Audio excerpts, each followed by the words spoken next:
All right, thank you everybody for coming. Today's a special day. We've been working on this project for such a long time that people have completely forgotten about it. But we're finally at the finish line, so to speak, and we're here to talk about group income. Here we are in San Francisco, the tech capital of the world. And yet, in this city, many people are struggling. You don't have to look very far. You can just look outside of this building and see what I'm talking about. Now, you've probably heard a lot of reasons for this. The robots are taking all our jobs, etc. But today, I'd like to focus on a purely mathematical reason. And now I know that for some people, math isn't very fun. So instead of doing math, let's play a little game. Imagine everyone in this room has $100, and that's their total wealth. And then what we're going to do is, using a 100-sided die, we're going to have every single person in this room roll a die, and then use that to pick one other person in this room to give $1 to. Are you with me so far? You following what we're doing? If you guys have any questions, by the way, feel free to stop me and ask. But okay, we're going to repeat this process a few times. Each time, you're going to roll the die and give $1 to someone at random. Now, first of all, before I go further, raise your hand if you've heard about what I'm talking about before. Raise your hand if you haven't heard about what I'm talking about before, this little simulation that we're going to do. Okay, so that's most of you.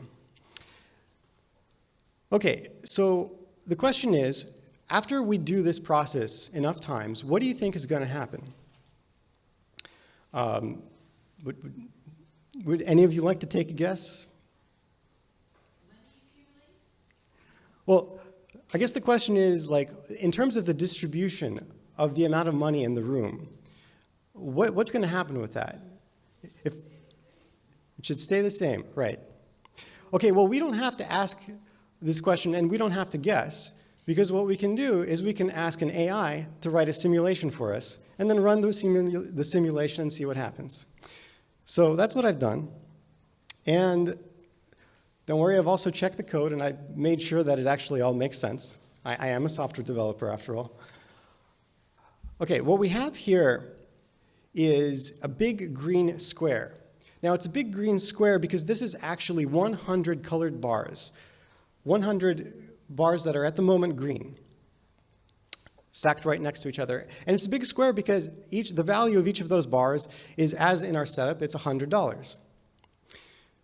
Now, I want you to look over here at the top before we run the simulation. It says Gini coefficient. How many of you don't know what a Gini coefficient is? Okay, so most of you. Interesting. All right, so the Gini coefficient is a value that represents financial inequality, roughly. So let me give you an example. Right now it says that the Gini coefficient is about 0. So in other words, when everything is perfectly equal, when everyone has exactly the same amount of money, the Gini coefficient is 0. And the Gini coefficient goes from 0 to 1. So the opposite situation would be nobody has any money except for one person. And in that situation, the Gini coefficient would be 1.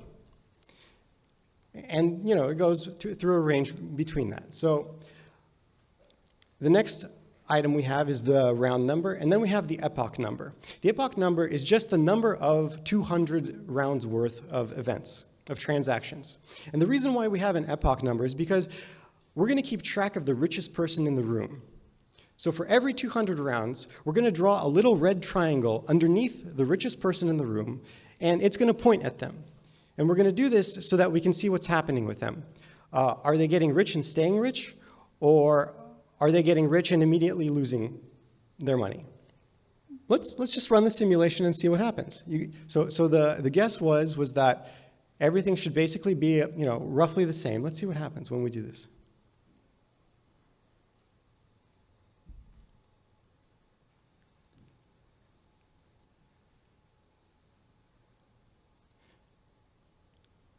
Now, I don't know about you, but I was shocked when I first saw this. I was very surprised, genuinely surprised. And in fact, to this day, I cannot give you a purely mathematical explanation, because I'm not a mathematician, but just from random exchange, it turns out that just from the process of randomly giving people money, $1 in this case, in $1 increments, you're going to get inequality. And not only are you going to get inequality, but somebody is going to get smiled upon by the money gods. This is a very surprising, unintuitive result. And if we keep this simulation going for a little while, you're going to see that the Gini coefficient is going to start climbing higher and higher and higher. And at some point, I don't know about you, but it seems like they might have a revolution in there. Now you might say, okay, this isn't the real economy. This isn't how it works. People don't go around just randomly giving people, $1. So let's see if we can make a couple of changes to this. I'm going to make the following two changes. I'm going to say that instead of every round somebody giving $1 to somebody, it'll be a 20% chance. Each individual is going to have a 20% chance of participating in a financial transaction. And then I'm going to say that we're going to recognize that people have a different proclivity towards accumulating money. Some people are born really, really good at it. Some people are really good at making money. Some people are really bad at it, and most people are average at it. So what we're going to do is we're going to assign each one of these individuals an attribute called their money skill, and we're going to pull that value out of a Gaussian distribution. A Gaussian distribution is what gives us that effect, where most people are average and some people are exceptionally good and some people are exceptionally bad. And then we're going to have them invest a portion of their money. We're going to have them invest 10% of their wealth somewhere. And then the return that they get is going to be based on the value of that money skill that they have. So that's going to be the next simulation that we run. And we're all the way up to 0.4 in the Gini coefficient. Here's the $1 exchange, realistic.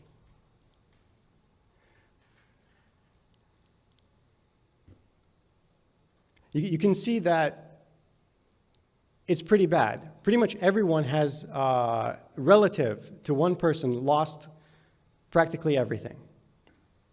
This is the 1% on steroids. Okay, so what we're going to do is we're going to make a slight change to this. Instead of saying, okay, we're going to recognize that in the real world, people don't go around spending a constant amount of money, which is what we're currently doing. We're going to recognize that as people make more money, they tend to spend more money. Elon Musk, for example, as he's gotten richer, he hasn't stayed in his parents' basement, buying pizzas. He started buying companies. So in the next simulation, what we're going to add to this is we're going to say, instead of exchanging $1, we're going to exchange 5% of their wealth. And we're going to see if that has any effect at all. So let's see what happens in that scenario.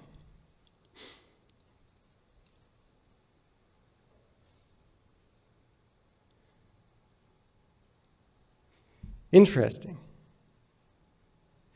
It did not go to 0 or, the Gini coefficient didn't go to 1 instantly, but it's getting there. It's still really, really bad. So it looks like we're maybe in trouble. What happens if we fiddle with some of these parameters a little bit, just out of curiosity? So currently we're making investments all of the time. Every round we're making an investment. And only 20% of the time are we making a transaction. What happens if we increase the amount of transactions that we're making? Well, we see that actually the situation has improved considerably. So that's interesting.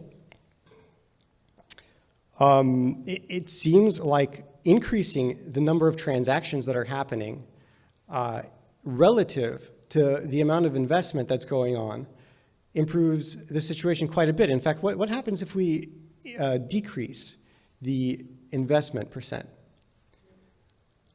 I don't know what's going on here with my mouse, but here. All the way down to 0. It looks like it's gotten a little bit better. Not only that, but you can see that the red triangle is kind of going all over the place. So there is no rich gets richer permanently situation in this. So this is good, but it's also it's not very realistic either. Because in the real world, there is financial investment.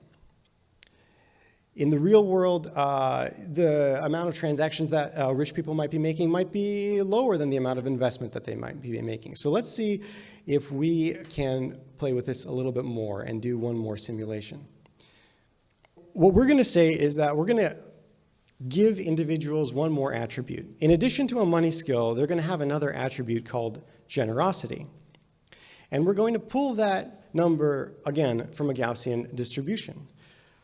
Some people will be very generous. Some people will be very stingy. And most people will be average in terms of their generosity. You know, that seems reasonable, I think. So here we've added that third parameter that we're calling a donation. And oh, one more thing. We're going to, here's what we're going to do. In every round, we're going to go through the top 50% wealthy individuals and donate a fraction of 10% of their wealth based on their generosity to a random individual from the bottom 50%. So this is kind of like redistribution of wealth, voluntary, so to speak, redistribution of wealth. And we're going to cap this donation. We're going to say that you cannot make a donation that's more than 1% of the total wealth available in the system. So let's run that and see what happens. Wow. Not bad. It looks like it has improved things considerably. Now, there are a few interesting twists here, though, as we're about to see. Because this simulation, I found out, is actually sensitive to initial conditions. So I'm going to reset the simulation. And when I do that, we're going to get a different batch of people. We're going to sample a different set of Gaussian parameters for both their money skill and their generosity. So let's reset it and run it again. Looks like it's the same. I'll do it a few more times. Might take a little while.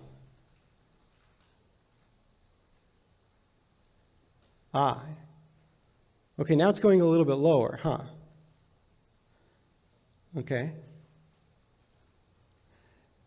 And I want to find a really, really bad example.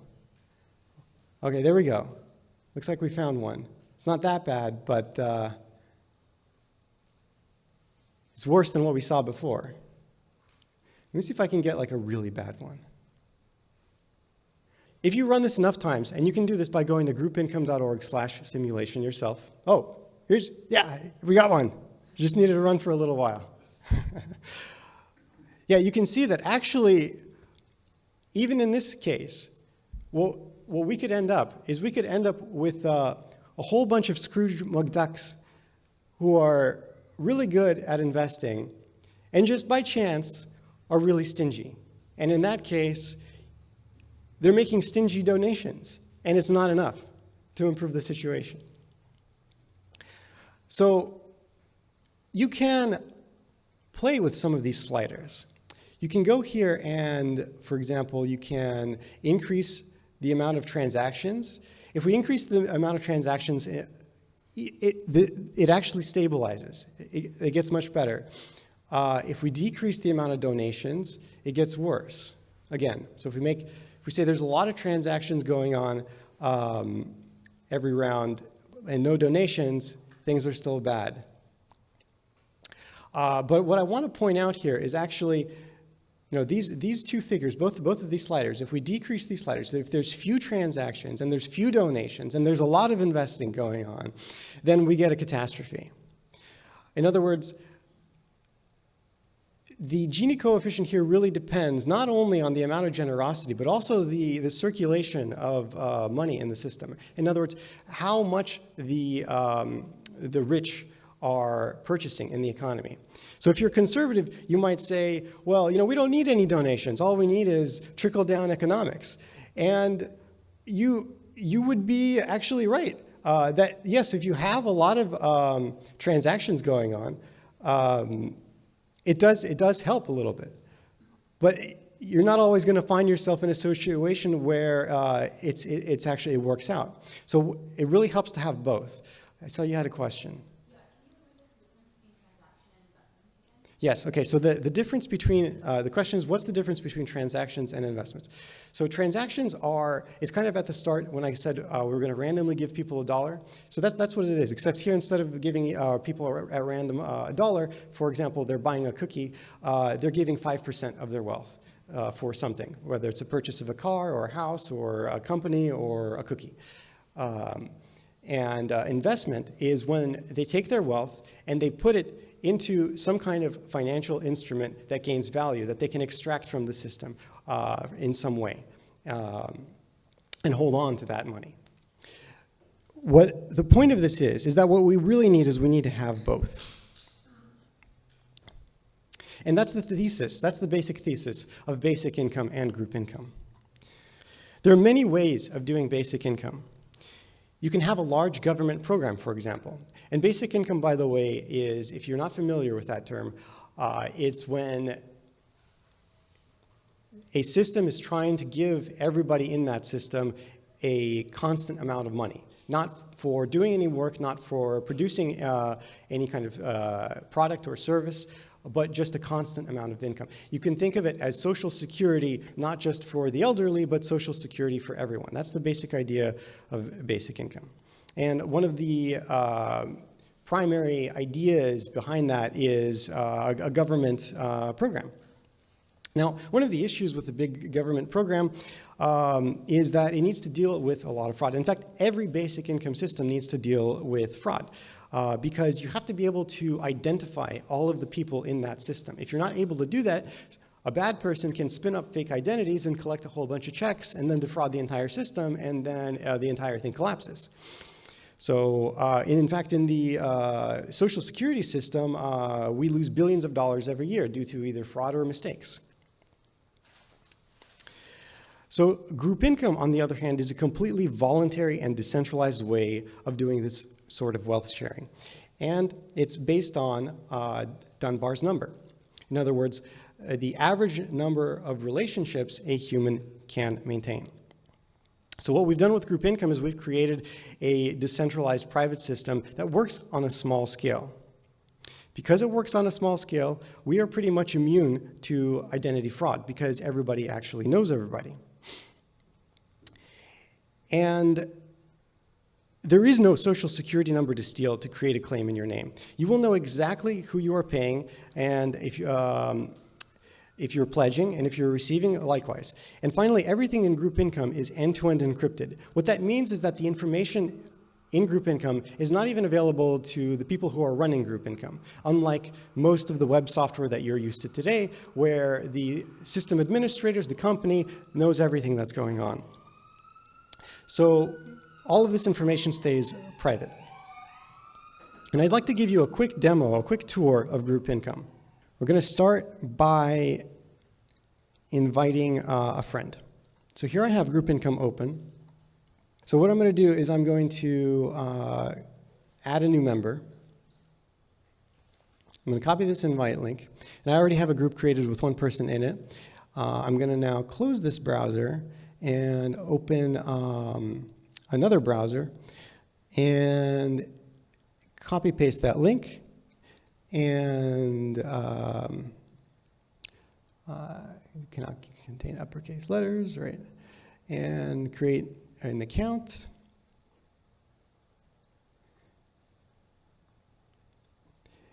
And get rid of these little modals.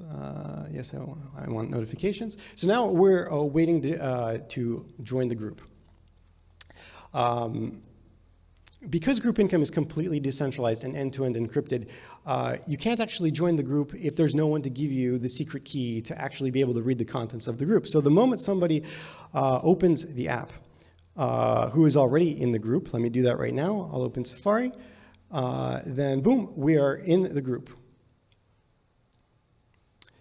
And now there's two of us. So one of us can enter our income details. It's going to ask us, let me make this a little bit bigger so that you can see. Do you make at least $1,000 per month? This is the minimum income that we're trying to guarantee for everyone in the group. So I can say, yes, I do make it, or no, I don't. If I say yes, I do, it's going to ask me, how much do you want to pledge? So I'll say, okay, I can pledge up to $200 a month. It's fine with me.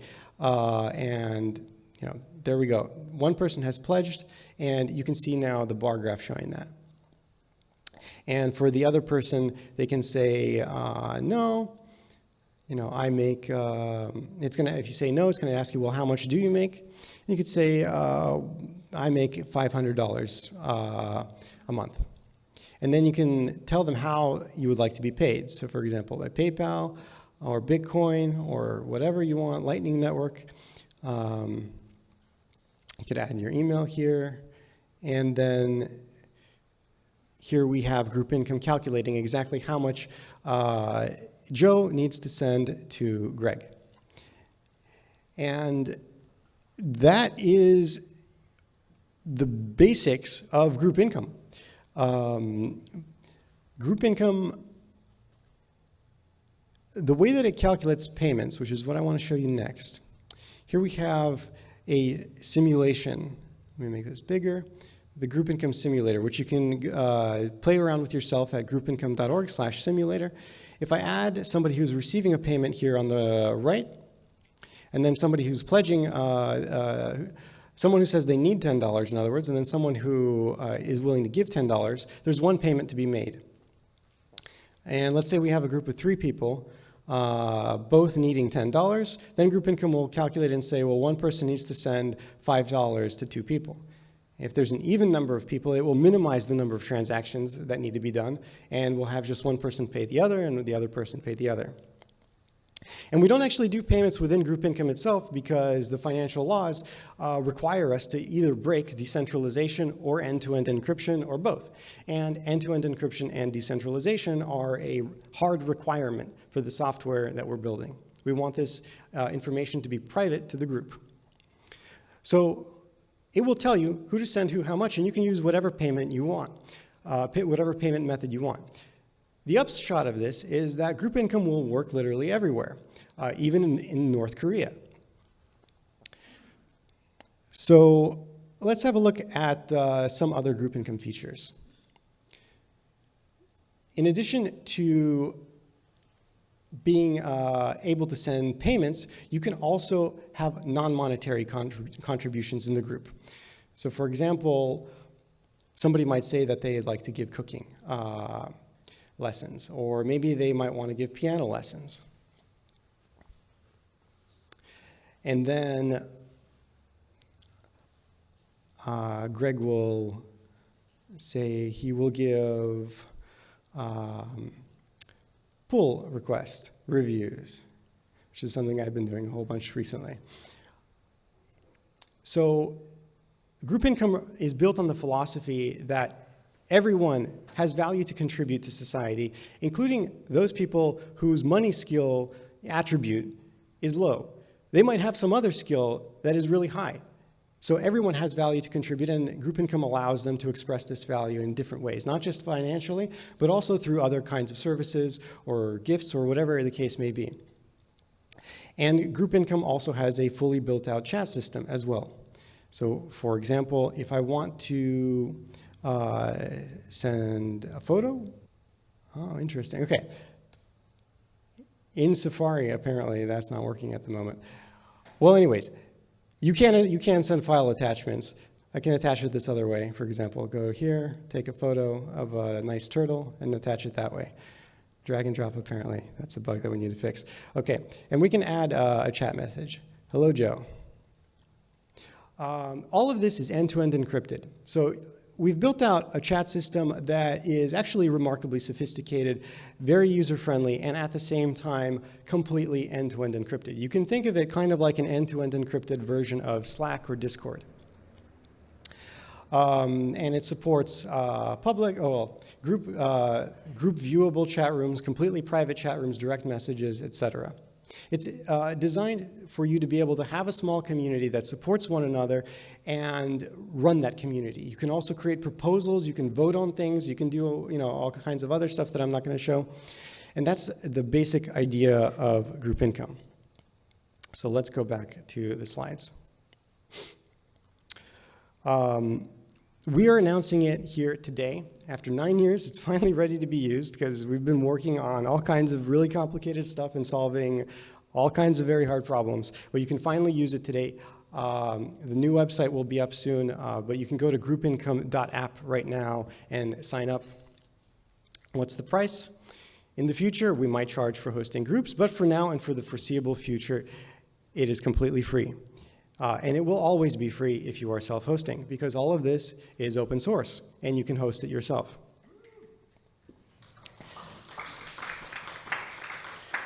And we will also maintain a list of public servers on our website, so you can add yours if you would like. And because everything is end-to-end encrypted, it's rather convenient that we don't have to moderate anything, because we can't read anything. But if you are concerned about security, as you should be, you should only join a server that's run by someone that you trust. Okay, one more thing. This wouldn't be a Silicon Valley talk if I didn't mention one more thing. We're going to switch gears a little bit away from the idea of financial security to the idea of information security, because this has played a huge, huge role in why it's taken us so long to release this. So let's talk a little bit about Silicon Valley. For years, decades, Silicon Valley has used the big tech centralized approach to building software. The problem with this approach is that you end up with these big walled gardens where big tech manipulates you into a product to be surveilled and sold. Group income, and what I'm about to mention, is a vision for a totally new kind of internet software, a different way of doing things, how it should have been done in the first place. Whether it's Facebook or Twitter or some other big tech company, we've all seen this before. These sorts of messages, your likes are private, only you can see them. Or these sorts of so-called privacy settings. Share this with your friends on Facebook. Who can see it? Only your friends. Only your friends accept acquaintances. Only me. Well, the problem with this is that all of these are big tech Silicon Valley lies. In fact, your posts and likes are not just visible to you. They are visible to virtually everyone who has access to that company in an official capacity or not. We want to see this change. These messages don't have to be lies. They don't have to be lofty aspirations. They could be the truth. The issue has been that it's unreasonable to ask every developer out there to build their own end-to-end encryption framework. So we have done the heavy lifting for them. End-to-end encryption means that the people running the app cannot see the user's data. And it's a really hard thing to do, but we've done it. We've built group income together with an end-to-end encryption framework that can be used to build other software besides group income. We know that if developers are forced to spend their time building end-to-end encryption frameworks, they'll never get to build the actual app that they want to build while protecting their users' data. Last year at DWeb, we announced something called the Shelter Protocol, an end-to-end encrypted federated protocol for building web applications. Today, we would like to introduce our implementation of the shelter protocol to you. We call it Chelonia. With Chelonia, developers can create user-friendly apps like group income and keep their users' data completely private, even from the people who are running that app. Let's look at some of Chelonia's features and how we use them in group income. Everything in group income is built on top of Chelonia's contract chains. It's a fancy word for a cryptographically secured chain of events that says what's going on in the application. So here, for example, is event 1, create a user, add an email, add a profile picture. And everything in group income is built out of these contract chains. From your user account to the group itself to the chat rooms, all of it is represented as a chain of encrypted events. And I'd like to emphasize how fundamentally different this is from how websites are built today, where all of the data is stored in a remote database and there is no record of what happens. At any point in time, the company can change that data in whatever the way they want, and you would have no idea. They can also take all of that data and sell it to whoever. That data can be taken and hacked, posted on some online forum. This can't happen with Chelonia. Chelonia brings a this is extremely difficult to happen with Chelonia. If you're into software information security, you can go to shelterprotocol.net and read everything about the shelter protocol. Chelonia brings a radically new level of trust to all of the apps that are built with it, as all of these events are cryptographically signed, and they can also all be encrypted too if you want them to be. You have an audit trail for the app. And at the same time, this audit trail is end-to-end encrypted, so it's only known to the participants. So for example, in addition to these event chains, Chelonia supports features for end-to-end encrypted pub/sub, key value lookup, and encrypted files. This is an example of end-to-end encrypted pub/sub events. So the little typing indicator when someone is typing in a chat, that's end-to-end encrypted in group income. The little icon that tells you how many unread notifications you have, that is also end-to-end encrypted in group income's key value store. Any file attachment that you post to a chat room, that's end-to-end encrypted. Everything is end-to-end encrypted using one of these Chelonia features. And you can also have unencrypted, publicly signed data as well. Sometimes that's useful. Sometimes you don't want your data to be private. Sometimes you want to be able to publish so that everybody can read it. But it's useful to have an audit trail in that case of what happened with what you did, so that you don't have to worry about the company messing with your data.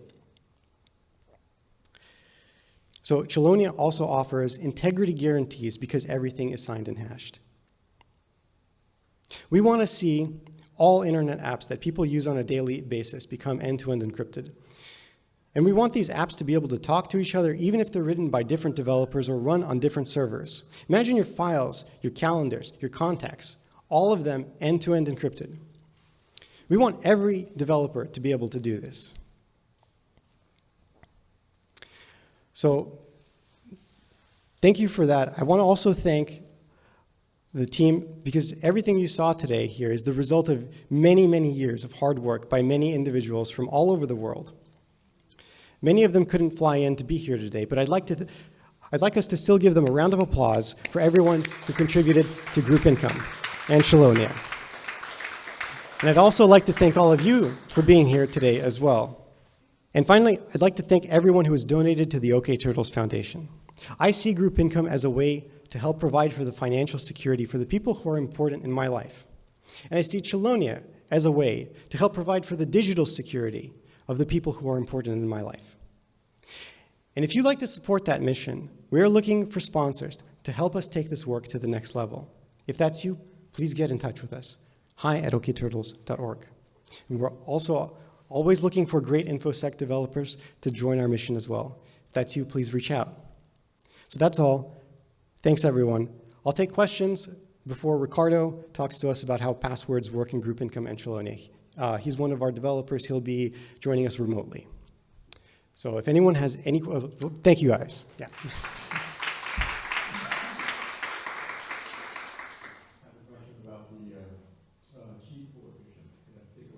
Is there, let's say I'm in a group, is there any way to figure out, see a graph of the Gini coefficient? Of the Gini coefficient in the group? Yeah.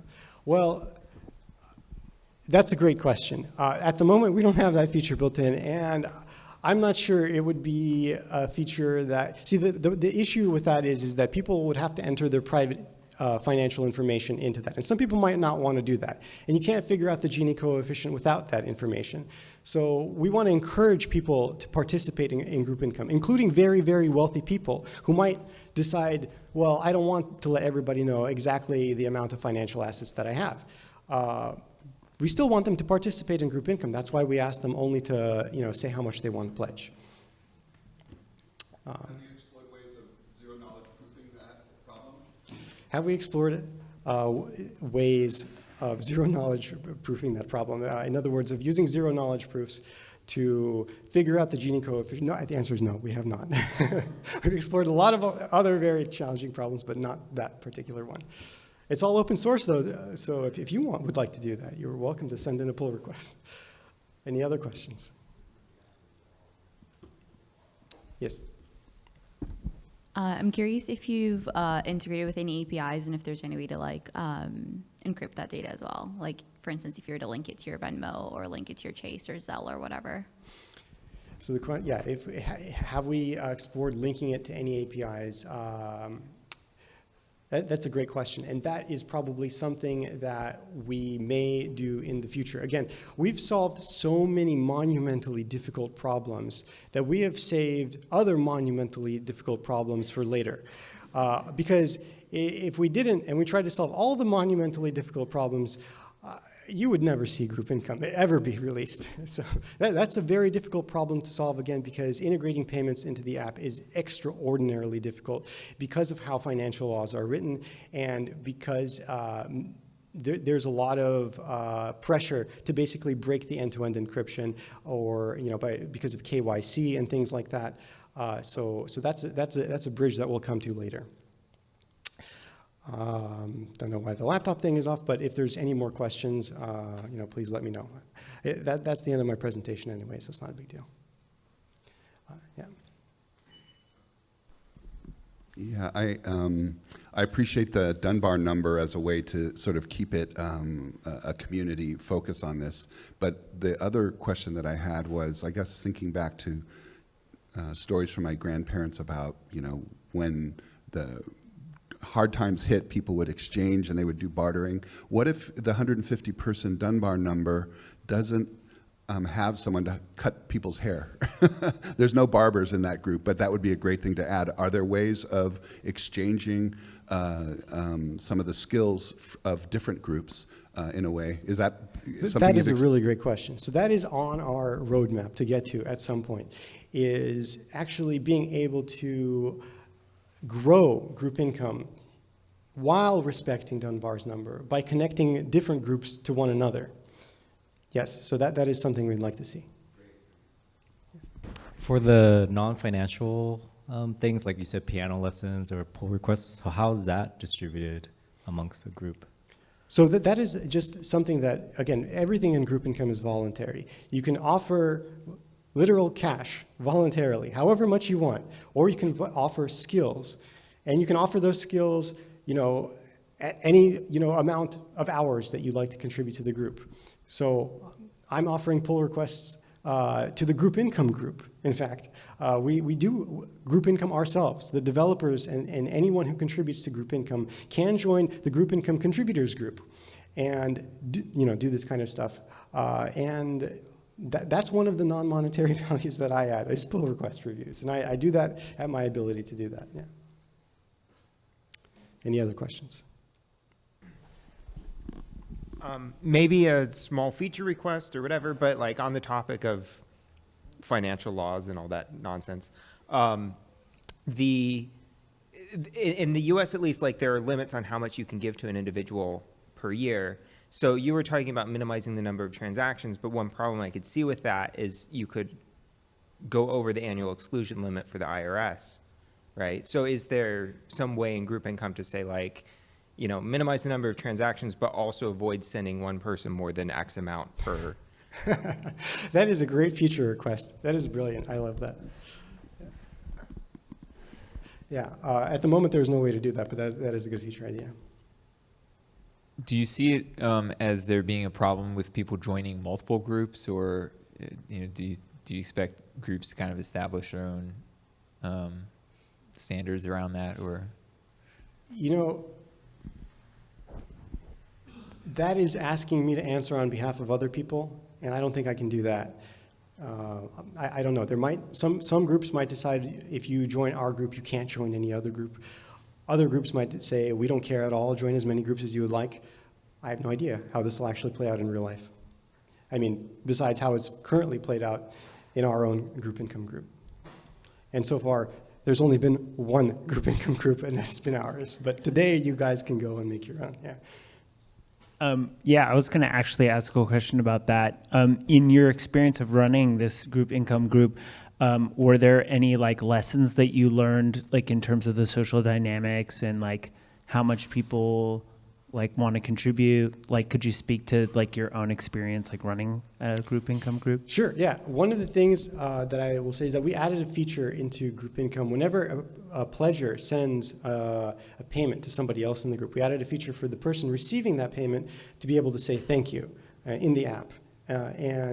I think that is a very useful feature for people to actually make use of. Because I think that if people aren't appreciating each other's contributions to the group, then that could lead to social friction. So one thing that we do recommend is that people actually, express appreciation for everybody in the group, including just using that built-in feature. It's like one button click just to say thank you. That's one thing that I would say. Then another thing is we've had issues with different payment methods. Because payments aren't integrated into the app, it might be a pain in the butt sometimes to deal with one specific payment method or to find a payment method that everybody in the group can agree with. That's kind of still a challenge, and we're working on that. Of course, payments is probably the biggest challenge that we're going to work on next. So yeah, things like that.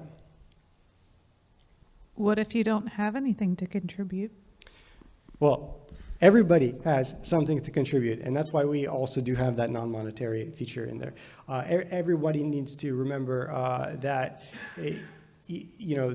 just as I showed you in the simulations at the beginning of this, those were just zeros and ones in a very simple simulation. And it turns out that purely by random chance, different individuals will be blessed by the money gods. And that doesn't mean that the individuals who are not blessed by the money gods don't have something to contribute. Of course they have something to contribute. It could be, even a baby has something to contribute to the world. They have cuteness, right? That's something that's very valuable. People see baby videos on social media all of the time, and they bring a lot of joy to many different people. Even animals have things to contribute. So everybody is valuable in some way, shape, or form. For the non-monetary contributions, is there sort of a built-in way to track them and maybe sort of assign some sort of value to it? That's also a great question. Yeah. So one of the things that people have talked about when they've heard about the non-monetary feature in group income is they've talked about time banking. And that is a feature that we might be adding to the app at some point in the future. Maybe after we deal with payments or something like that. Or, if somebody would like to help us out with that feature, please do help us. Time banking is a way of adding a monetary or a value. I've spent this many hours doing this thing, and that's valuable and quantifiable. I'm curious why you guys chose federated as opposed to perhaps peer-to-peer. What were the design choices behind that decision? Okay, a very sophisticated question. Why did we choose federated as opposed to peer-to-peer? That is a great question, and honestly, I could give a whole talk on that. But the gist of it is that peer-to-peer technologies have their own trade-offs. It is, for one, a bit of a more clunky technology to use than the federated solution. It requires a lot more moving pieces, and sometimes it doesn't work as well. Sometimes, and especially when we started working on group income, all of the peer-to-peer solutions just weren't good at all. Another problem is that even if you have a peer-to-peer solution that does work really well, it's more resource intensive, significantly more resource intensive than federated solutions. With a federated solution, you have a peer that is up all the time and is like a super peer that has a bunch of hard drive space, a lot of bandwidth, and it's up 24/7, so it doesn't matter if there's anyone else that's online or not. But with peer-to-peer technologies, it tends to be the case that everybody in the system has to replicate all of the data, including your phone, et cetera, and they have to make lots of outgoing connections to different people. So it uses up more battery, it uses up more space, and it's clunkier. Those is the gist of and it's also a lot more difficult to implement. So yeah, technical is the reason. Yeah, I was reminded of the parable of stone soup when I heard this, and I don't know if you're familiar with it, but some beggars come into a village where everyone's having a very difficult time, and they bring out a big pot of water and they start cooking it, and there's nothing in there but they get a stone, very ceremoniously put a stone in, and people come around very curious, and they say, "We're making stone soup, and we're happy to share some. We're going to share a banquet with the whole village," and people are skeptical, and then people start contributing. They start putting in, "Oh, I've got some onions. I'll throw that in. Oh, I've got some carrots," and next thing you know, they have this incredible feast, and the community comes together in a way that they hadn't in so long. And I just wondering, have you built into your model ways of measuring? You talk about gratitude, and you talk about generosity, some of the intangibles, some of the soft benefits that you're offering with this system. Are you looking at ways to measure and represent and sort of track that? No. That is a fantastic question, and I know the parable that you're talking about, and it's a beautiful parable. And the answer to your question is no. We have not looked at that at all, and if you can think of any ways that we could do that, please reach out to us, let us know, join our community. We have a Slack. Hopefully soon we'll have a group income public chat room that everybody can join as well. GitHub discussions. That would be an interesting thing to do. I just don't know how. Building on his question, I don't know if you know friendlyfavors.org. No. It's been around for 35 years. It's the first global complementary currency that's not tied to a fiat currency. Mm-hmm. It was founded by Sergio Lube and Victor Gray. And I recommend it because it's basically acknowledging favors. So it's actually exactly what you're talking about. And those of us that have been a part of it, we can go anywhere in the world and you can pay for, lodging with a favor, or, so it's an extant system. Sergio passed away in January. So friendlyfavors.org is kind of looking for, a sister thing, I think, at this point. So you might look into it. Thank you. Oh, and I'm glad the turtles are okay. Good to see you, Jan.